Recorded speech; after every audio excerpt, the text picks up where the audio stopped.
თურქეთში სტამბოლში გამართულ ევროპის ჩემპიონატზე შოკან კარატეში ქართულმა სპორტსმენებმა 18 ოქროს, 19 ვერცხლის და 20 ბრინჯაოს მოპოვება მოახერხეს.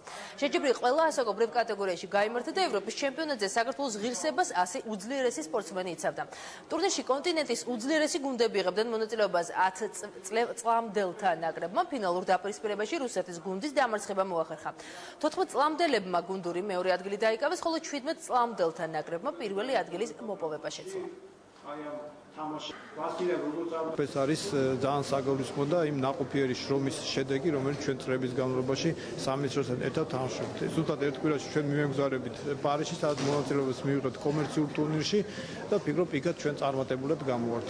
მომწიათ 15 ბრძოლა, 15-ვე გავიმარჯვე.